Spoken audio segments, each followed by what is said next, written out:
پھر فرمایا وَيَسْأَلُونَكَ عَنِ الْمَحِيضِ قُلْ هُوَ أَذًى فَاعْتَزِلُوا النِّسَاءَ فِي الْمَحِيضِ وَلَا تَقْرَبُوهُنَّ حَتَّى يَطْهُرْنَ فَإِذَا تَطَهَّرْنَ فَأْتُوهُنَّ مِنْ حَيْثُ أَمَرَكُمُ اللَّهُ إِنَّ اللَّهَ يُحِبُّ التَّوَّابِينَ وَيُحِبُّ الْمُتَطَهِّرِينَ۔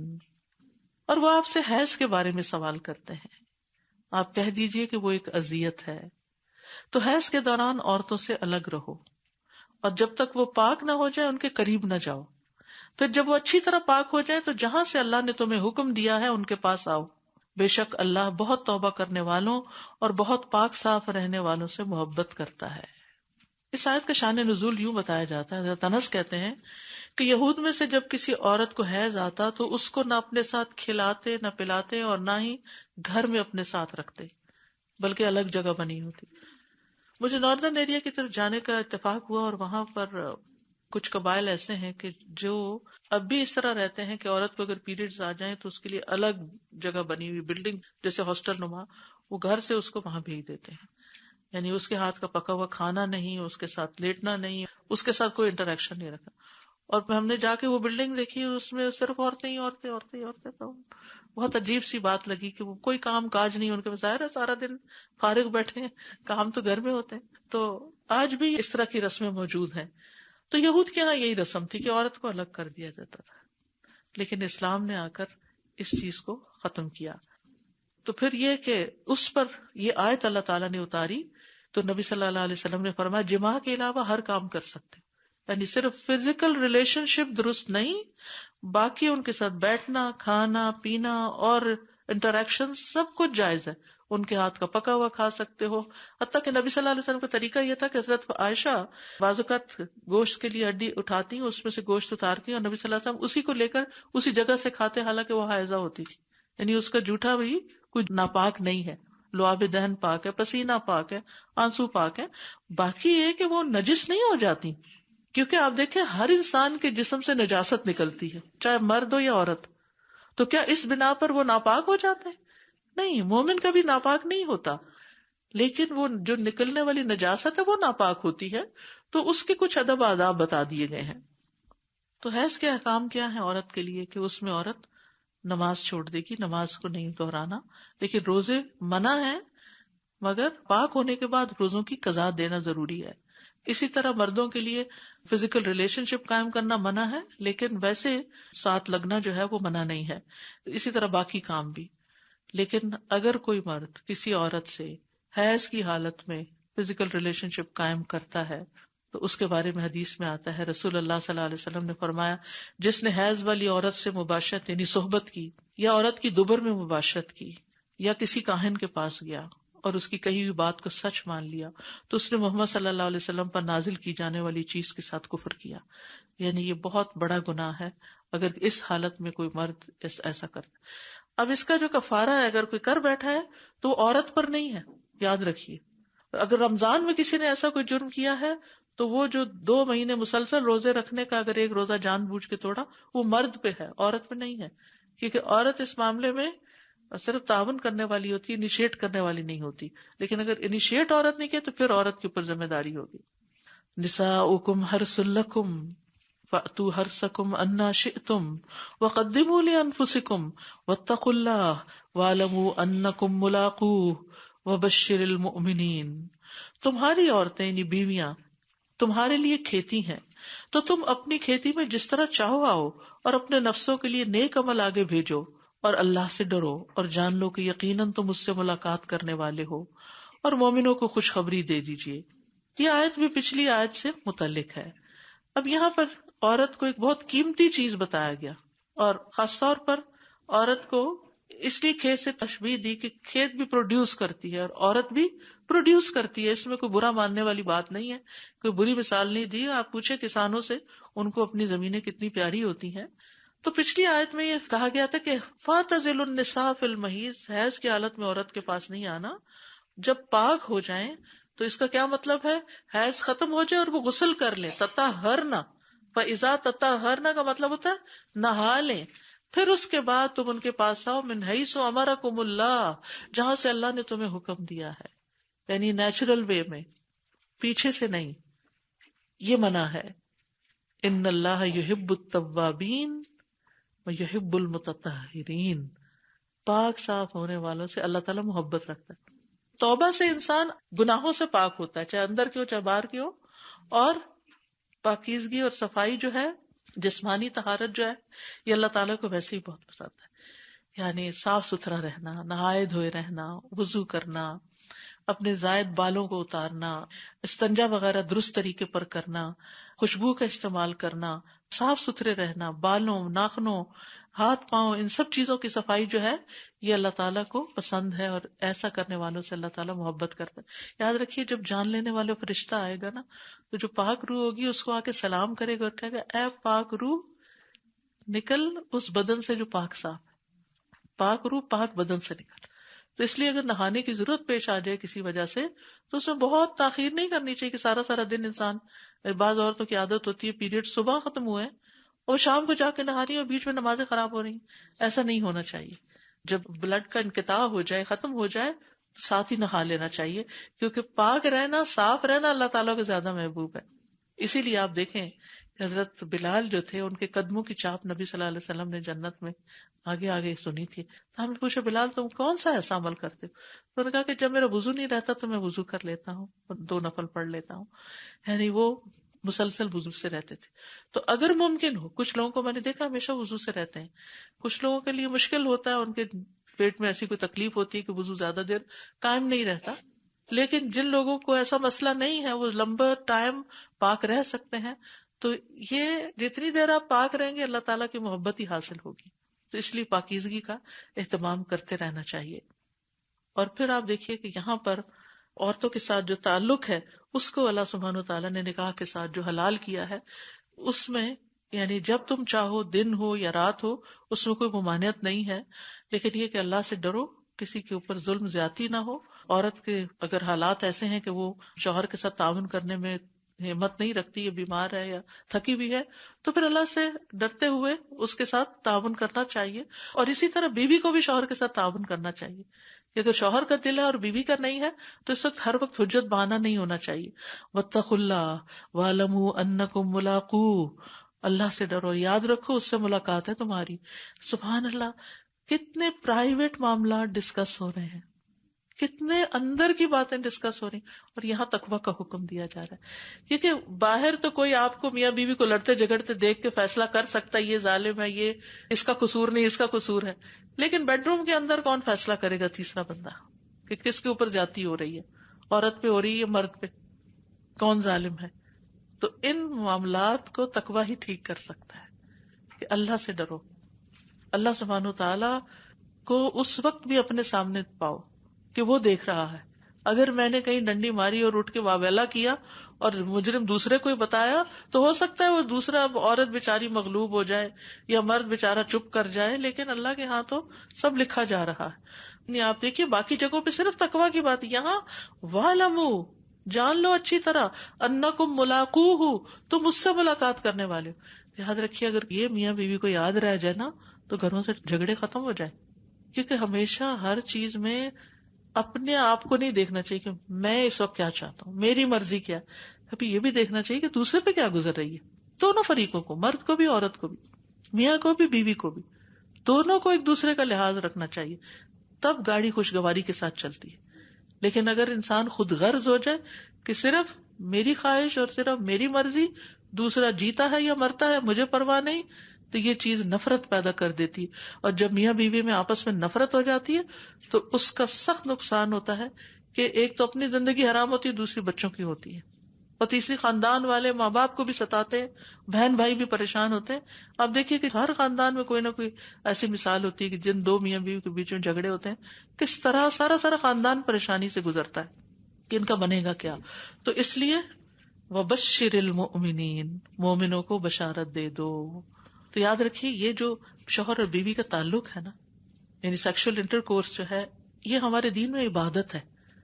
دیکھنے میں یہ بالکل دنیا کا کام ہے لیکن یہ باعث اجر کام ہے. صحابہ نے بڑی حیرانگی کا اظہار کیا کہ اس میں بھی اجر ہے. تو آپ نے فرمایا اگر کوئی حرام طریقے سے خواہش پوری کرے تو اس پہ گناہ ہوگا یا نہیں ہوگا؟ آپ نے فرمایا اسی طرح جب وہ حلال طریقے سے اپنی خواہش پوری کرتا ہے تو اس پر اجر ہے. تو جب کسی کا دل نہ بھی چاہ رہا ہو تو یہی سمجھے کہ ایک عبادت ہے، دوسرے کی کیئر کرنا ایک عبادت ہے. اور پھر یہ کہ دبر سے جماع کی ممانعت ہے، اور میاں بیوی کی جو تنہائی کی باتیں ہیں وہ لوگوں کے سامنے بیان کرنے سے، اس نے میرے ساتھ یہ کیا وہ کیا، بہت ڈیٹیلز میں جانا، یہ بھی ناپسندیدہ ہے. یعنی قیامت کے دن اللہ کے نزدیک امانت میں سب سے بڑی خیانت یہ ہوگی کہ مرد اپنی بیوی سے جمع کرے اور بیوی مرد سے فائدہ اٹھائے، پھر مرد عورت کا راز فاش کر دے کہ جا کے دوستوں میں کھلی کھلی باتیں کرے. یہ منع ہے ہمارے دین میں. پھر فرمایا وَلَا تَجْعَلُوا اللَّهَ عُرْضَةً لِأَيْمَانِكُمْ أَن تَبَرُّوا وَتَتَّقُوا وَتُصْلِحُوا بَيْنَ النَّاسِ وَاللَّهُ سَمِيعٌ عَلِيمٌ. اور تم اللہ کو اپنی قسموں کے لیے آڑ نہ بناؤ کہ تم نیکی نہیں کرو گے اور تقوی اختیار نہیں کرو گے اور لوگوں کے درمیان صلح نہیں کراؤ گے، اور اللہ خوب سننے والا خوب جاننے والا ہے. یعنی یہاں کیا بتایا جا رہا ہے کہ یعنی صحیح جگہ پر ہی قسم کھانی چاہیے. ایسی چیزوں پہ قسم نہیں کھانی چاہیے کہ جس سے انسان نیکی کے کاموں سے رک جائے یا تقوی سے رک جائے. بیسیکلی قسموں کو نیکی کے کاموں میں رکاوٹ بننے سے منع کیا گیا ہے. اور اگر کسی نیک عمل کی راہ میں کوئی قسم رکاوٹ بن گئی تو کیا کرنا چاہیے؟ قسم توڑ کر کفارہ دینا چاہیے. کفارہ کیا ہے؟ 10 مسکینوں کو کھانا کھلانا، یا ان کو کپڑا پہنانا، یا ہے اس میں، یا غلام آزاد کرنا، اور غلام بھی نہیں ہے تو 3 روزے رکھنا. اول میں ہی 3 روزے نہیں ہیں. اس طرح انسان اپنی قسم سے باہر نکل آتا ہے. اور پھر یہ ہے کہ کبھی بھی بہتر کام کوئی ہو تو اس کو کرنے کے لیے اگر کبھی قسم کھائی ہو کہ نہیں کریں گے، تو اگر واجب کام ہے تو قسم توڑنا واجب ہے. کوئی کہے میں قسم کھا رہا ہوں میں نہیں نماز پڑھوں گا آج کے بعد، نہیں، اس کو قسم توڑنا لازم ہے، کفارہ دے گا اور قسم توڑے گا. اور اگر کسی مستحب کام کے نہ کرنے پہ قسم کھائی ہے تو اس قسم کو توڑنا مستحب ہے، یعنی قسم توڑنے پہ ثواب ملے گا آپ کو. لیکن اگر بے وجہ قسم توڑ دی تو پھر اس پہ گناہ بھی بہت بڑا ہے. لا یؤاخذکم اللہ باللغو فی ایمانکم ولکن یؤاخذکم بما کسبت قلوبکم واللہ غفور حلیم. اللہ تمہاری قسموں میں سے لغو پر تمہارا مواخذہ نہیں کرے گا. یہ جو عادت ہوتی ہے واللہ باللہ قسم سے، اس پہ نہیں پکڑ، لیکن وہ اس پہ مواخذہ کرے گا جو تم نے دل کے ارادے سے کیا، پکی قسم کھائی. اور اللہ بہت بخشنے والا اور بہت علم والا ہے. تو قسم 3 طرح کی ہوتی ہے. ایک لغو قسم ہوتی ہے جو ایسے ہی تکیہ کلام ہوتی ہے، اور دوسرے جو منعقد ہو جاتی ہے، اور تیسرے جھوٹی قسم. منعقد ہونے والی کے اوپر بات ہو چکی ہے کہ اس کو کیسے توڑ کے کفارہ دیا جائے، لیکن جو جھوٹی قسم ہوتی ہے یہ ڈبو دینے والی ہے. جھوٹی قسم کیا ہے کہ انسان کسی کام کے بارے میں جو اس نے کیا ہو قسم کھا کے کہ میں نے نہیں کیا، تو یہ جھوٹی قسم ہوگی. سب سے پہلے جھوٹی قسم شیطان نے کھائی تھی جب آدم علیہ السلام کو آ کے کہا تھا کہ اللہ تعالیٰ تمہیں اس لیے منع کر رہا ہے اس درخت کا پھل کھانے سے کہ کہیں تم بادشاہ نہ بن جاؤ اور کہیں تم ہمیشہ رہنے والے نہ بن جاؤ، تو تم کھا لو تو دیکھو کیا کیا تمہیں ملے گا. تو اس نے جھوٹ بولا تھا. تو جھوٹ بولنا برا ہے اور اللہ کا نام لے کے جھوٹ بولنا اور بڑا گناہ ہے. تو اس لیے یہاں پر یمین غموس کی ممانعت کی گئی ہے. ایسی قسم پہ کوئی کفارہ نہیں ہے، لیکن توبہ کرنا واجب ہے اور اس میں انسان کچھ صدقہ کر دے.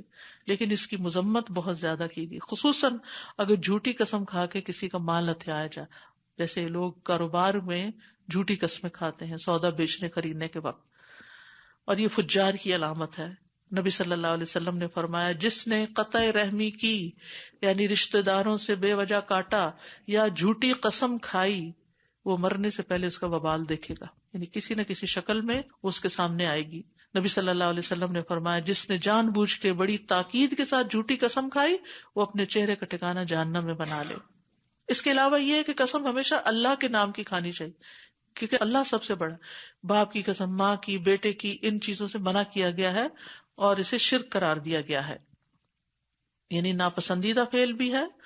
اور اس کا پھر کفارہ ہے اگر کسی بت وغیرہ کے نام کی قسم کھا لی کہ انسان لا الہ الا اللہ پڑھے. اب جب قسمیں کھانے کا ذکر ہوا تو بعض لوگ اپنی بیوی سے تعلق نہ رکھنے کی قسم کھا لیتے کہ آج کے بعد میرا تمہارا کوئی فزیکل ریلیشن شپ نہیں، ایک چھت کے نیچے رہتے ہیں لیکن آپس میں میاں بیوی والا کوئی تعلق نہیں رہتا. تو اس کے بارے میں فرمایا للذین یؤلون من نسائہم تربص 4 اشہر فإن فاؤوا فإن اللہ غفور رحیم. جو لوگ اپنی بیویوں سے ایلا یعنی ترک تعلق کی قسم کھا لیتے ہیں ان کو 4 مہینے کی مہلت ہے، پھر اگر وہ رجوع کر لیں تو یقیناً اللہ بہت بخشنے والا نہایت رحم کرنے والا ہے۔ تو اس کو دین کی اصطلاح میں ایلا کہتے ہیں کہ انسان کوئی قسم کھا لے کہ میں 1 مہینہ تم سے جمع نہیں کروں گا۔ اس میں فزیکل ریلیشن شپ کے اوپر قسم کھانے والی بات ہے اصل میں۔ تو اگر اس مہینے کو وہ پورا کر لیتا ہے تو اس پہ کوئی کفارہ نہیں، لیکن اگر وہ اس سے پہلے توڑ دیتا ہے اور تعلق قائم کر لیتا ہے تو کفارہ دے دے گا، اور ایسی قسمیں توڑ ہی دینی چاہیے جو میاں بیوی کو جدا کرنے والی ہوں۔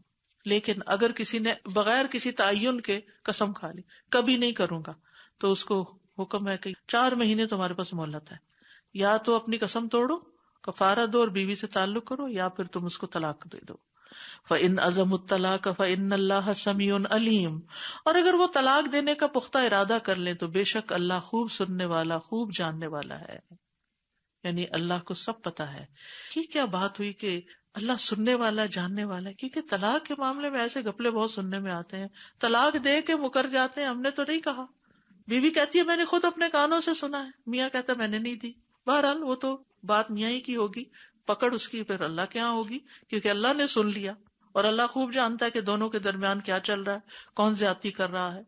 پھر ساتھ ہی فرمایا والمطلقات یتربصن بانفسهن 3 قروء ولا يحل لهن ان يكتمن ما خلق الله في ارحامهن ان كن يؤمن بالله واليوم الاخر وبعولتهن احق بردهن في ذلك ان ارادوا اصلاحا ولهن مثل الذي عليهن بالمعروف وللرجال عليهن درجة والله عزيز حكيم۔ اور طلاق یافتہ عورتیں 3 حیض آنے تک اپنے آپ کو انتظار میں رکھیں، یعنی شادی نہ کریں، عدت ہے ان کی۔ اور اگر وہ اللہ اور یوم آخرت پر ایمان رکھتی ہیں تو ان کے لیے یہ حلال نہیں کہ اللہ نے ان کے رحموں میں جو پیدا کیا ہے وہ اسے چھپائیں، کیونکہ حاملہ عورت کی عدت اس وقت تک ختم نہیں ہوگی جب تک بچہ پیدا نہ ہو جائے۔ تو عورت کہتی ہے کہ اس طرح تو میری شادی بڑی لیٹ ہو جائے گی، تو بہتر یہ ہے کہ میں چپ رہوں اور عدت مختصر کروں۔ اور ان کے شوہر اس دوران انہیں لوٹا لینے کے زیادہ حقدار ہیں، یعنی رجوع کرنا جس کو کہتے ہیں۔ اگر وہ اصلاح کا ارادہ رکھتے ستانے کے لیے واپس لے رہے ہیں تو بہت بڑا جرم ہے۔ اور ان عورتوں کے لیے معروف طریقے سے ویسے ہی حقوق ہیں جس طرح ان پر ذمہ داریاں ہیں، اور مردوں کا ان عورتوں پر ایک درجہ ہے، اور اللہ بہت زبردست بہت حکمت والا ہے۔ تو یہاں مطلقہ کی عدت کے احکام بتا دیے گئے ہیں کہ اگر کسی عورت کو طلاق ہو جائے تو پھر اس کے بعد وہ کیا کرے، 3 مہینے تک 3 پیریڈز تک انتظار کرے، دوسری شادی نہ کرے۔ اس دوران خالی نکاح بھی نہیں ہونا چاہیے، پرپوز بھی نہیں کرنا چاہیے، عدت گزرنے کا انتظار کرنا چاہیے۔ یعنی طلاق رجی ہو یا طلاق بائنہ ہو، رجی کا مطلب وہ پیریڈ جس میں رجوع ممکن ہو، اور بائنہ کا مطلب ہے جس میں رجوع نہیں ہو سکتا۔ دونوں میں عدت 3 حیض ہے۔ اور وہ متعلقہ عورتیں جن کی عدت 3 حیض نہیں، وہ کون سی ہیں؟ نمبر 1 حاملہ عورت، اگر 4 دن بعد وہ بچہ جنم دیتی ہے تو 4 دن کے بعد عدت ختم ہو گئی، 5ویں دن وہ شادی کر سکتی ہے قانونی طور پر۔ پھر اسی طرح ایسی متعلقہ جس کا صرف نکاح ہوا تھا، دونوں میاں بیوی اکٹھے نہیں ہوئے، تنہائی میں کہیں اکٹھے نہیں ہوئے، مثلا لڑکی ایک ملک میں تھی، لڑکا دوسرے ملک میں، فون پر نکاح ہوا، پیپر ورک ہوا، سب کچھ ہوا، اور پھر امیگریشن نہیں ہوئی، لڑکی آ نہیں سکی، اب کتنا انتظار کرے، طلاق دے دی، تو اس لڑکی کے اوپر کوئی عدت نہیں ہے، وہ چاہے تو دوسرے دن بھی نکاح کر سکتی ہے۔ اسی طرح لونڈی کی عدت 2 حیض، اگر چلونیاں آج کل نہیں لیکن پتہ ہونا چاہیے ان کی 2 مہینے کم ہے۔ اسی طرح جن کو حیض نہیں آتا، یا تو بہت عمر رسیدہ خواتین ہیں یا بچیاں ہیں جو ابھی بالغ ہی نہیں ہوئی، تو ان کی عدت 3 مہینے ہے۔ ویسے تو 3 حیض ہے لیکن یہاں 3 لونر منتھس، لونر کیلنڈر کے، ٹھیک ہے۔ اور ان کے لیے حلال نہیں کہ وہ چھپائیں جو ان کے رحموں میں ہے، اگر وہ اللہ اور یوم آخرت پر ایمان رکھنے کا صرف احکام نہیں دیے گئے، ان کی امپلیمنٹیشن کے لیے ساتھ پیچھے موٹیویشن بھی ہے۔ یعنی عورت پر حمل ظاہر کرنا واجب ہے، لازم ہے، اور حمل ضائع کرنے کی ممانعت ہے۔ بعض عورتیں جن کو ارلی ٹائم میں اگر طلاق ہو جائے تو وہ کہتی ہیں میں اس مرد کا بچہ کہاں پیدا کروں گی اور کہاں سنبھالوں گی، بہتر ہے ضائع کر دوں، تو ضائع نہیں کر سکتے۔ اور پھر اللہ اور یوم آخرت پر ایمان کی کتنی اہمیت ہے. خاندانی زندگی کے احکامات کا بھی حساب ہوگا آخرت میں جا کے اگر کوئی چیز اللہ کی نافرمانی کی. وَبُعُولَتُهُنَّ أَحَقُّ بِرَدِّهِنَّ فِي ذَلِكَ إِنْ أَرَادُوا إِصْلَاحًا. طلاق رجعی میں شوہر رجوع کا زیادہ حقدار ہے اگرچہ عورت ناپسند کرے یا عورت کا ولی ناپسند کرے. یعنی اگر کسی مرد نے عورت کو طلاق دی تو بیوی کے شکر ہے میری جان چھوٹی، اب تو میں اس کے پاس واپس نہیں کبھی جاؤں گی. نہیں، اگر مرد لینا چاہتا ہے واپس تو جانا ہی ہوگا چاہے آپ ناپسند کریں، اور اگر آپ نہیں جانا چاہتے تو پھر خلا لینی ہوگی. ٹھیک ہے.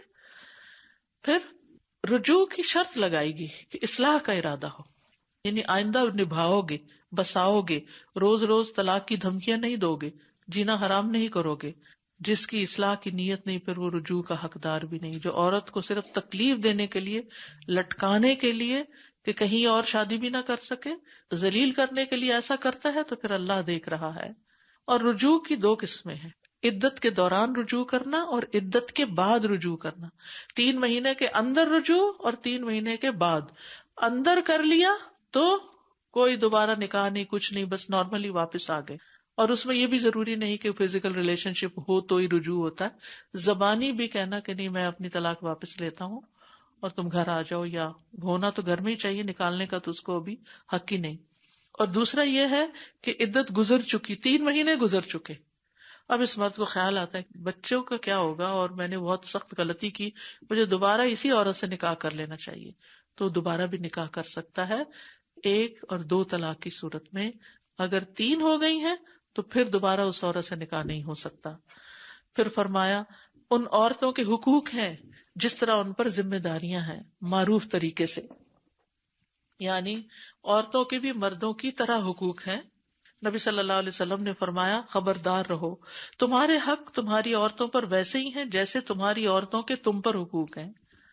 تو تمہارا حق تمہاری عورتوں پر یہ ہے کہ وہ تمہارے بستروں پر ایسے آدمیوں کو نہ آنے دیں جن کو تم ناپسند کرتے. یعنی عورت کو خاص طور پر اس چیز کا خیال کرنا چاہیے کہ وہ اپنی عزت و عصمت کی حفاظت کرے، یعنی شک نہ ہو. شک والی جو زندگی ہوتی ہے نا ہسبینڈ وائف کے بیچ میں، بڑی اذیت والی زندگی ہوتی. تو عورت کو ہر اس چیز سے بچنا چاہیے، رکنا چاہیے کہ جس کی وجہ سے شوہر بد اعتمادی کا شکار ہو، اور اس چیز کو چھوڑ دینا چاہیے. پھر آپ نے فرمایا اور تمہارے گھروں میں ان کو نہ آنے دیں جن کو تم ناپسند کرتے ہو، کیونکہ بعض شوہروں کو بہت غصہ آتا ہے چاہے وہ قریب کے رشتے دار ہی کیوں نہ ہو، تو بہتر ہے کہ ان کو روک دیا جائے. اور سن لو کہ ان کے تم پر یہ حقوق ہیں کہ تم ان کو ان کا لباس اور ان کا کھانا مہیا کرو. ابن عباس کہتے ہیں میں پسند کرتا ہوں میں اپنی بیوی کے لیے بن سنور کے رہوں جیسا کہ میری بیوی پسند کرتی ہے کہ وہ میرے لیے بن سنور کے رہے. یہ بھی حقوق میں سے صاف ستھرا رہنا اور ایک دوسرے کا خیال رکھنا. نبی صلی اللہ علیہ وسلم گھر تشریف لاتے تھے تو کیا کرتے تھے؟ مسروق نے پوچھا حضرت عائشہ سے کیا کرتے تھے گھر آ کے؟ فرمایا کان فی محنت اہلی، وہ اپنے گھر والوں کے کام کاج میں ہاتھ بٹاتے تھے. اور آپ دیکھیے جیسے ملک میں جہاں اور کوئی ہیلپ نہیں ہوتی، تو اگر ہسبینڈ واپس آ کے صرف اخبار یا ٹی وی کے ساتھ ہی بیٹھ جائیں اور بیوی بھی کام سے واپس آ کے پھر مزید کام میں لگ جائے تو یہ ناانصافی کی بات ہے. اس میں دونوں کو ایک دوسرے کے ساتھ تعاون کرنا چاہیے اور اس میں کوئی برائی نہیں. اگر ہمارے پیغمبر جھاڑو دے سکتے تھے، اگر وہ گھر کے کام میں مدد کر سکتے تھے، تو کیا ہمارے مردوں کے لیے اس میں کوئی آر کی بات ہے؟ اس میں کوئی بری بات نہیں ہے. یعنی کہ حضرت داؤد کی تعریف کی گئی ہے کہ وہ اپنے ہاتھ کی کمائی سے کھاتے تھے، یعنی ہاتھ سے کام کرنا، کوئی بھی اپنا ہو یا کسی کی کوئی خدمت ہو تو اس میں کوئی برائی کی بات نہیں ہے. لیکن ایک بات عورتوں کو یاد رکھنی چاہیے کہ مردوں کو اللہ نے ایک درجہ زیادہ دیا. اس کا یہ مطلب نہیں کہ ان کی نمازوں کا اجر زیادہ ہے یا ان کے روزے کا یا ان کی نیکیاں ان کو زیادہ ملیں گی. نہیں نہیں، ایمان میں، عبادات میں، اخلاق میں، ساری چیزوں میں وہ برابر ہے. جو نیکی کرے گا، جتنی کرے گا، اس کا درجہ اتنا ہی ہوگا. عورت نیکیوں میں آ گیا تو اس کا درجہ بلند ہوگا، اور اسی طرح مرد اگر آ گیا تو وہ. لیکن گھر کا جو یونٹ ہے یہ ایسے ہی ہے جیسے ایک مملکت ہوتی، اور اس میں ایک بادشاہ ہے اور ایک ملکہ ہے. یعنی یہ نہیں ہو سکتا کہ دونوں ہی بادشاہ بن بیٹھے. کسی بھی جگہ پر 2 لوگ ایک برابر اتھارٹی کے ہوتے ہیں تو پھر مشکل ہو جاتی. تو اللہ سبحانہ تعالیٰ نے اگر یہ رکھا ہے تو اس میں کوئی حکمت ہوگی. اس کو قبول کرنے میں بھی بڑے فائدے ہیں کہ انسان اگر یہ مان لے کہ ہاں مجھے رسپیکٹ دینی چاہیے یا اس کا ڈیسیژن فائنل ہے، تو اگرچہ گھر کے معاملات بھی مشورے سے طے ہوتے ہیں، لیکن یہاں پر شوہر کے حقوق کی اہمیت بتائی گئی ہے. اور اس پر انسان اگر توجہ کرتا ہے تو اسی میں ہی فائدہ ہے. وآخر دعوانا ان الحمد للہ رب العالمین. سبحانک اللہم وبحمدک اشہد ان لا الہ الا انت استغفرک واتوب الیک. السلام علیکم ورحمۃ اللہ وبرکاتہ.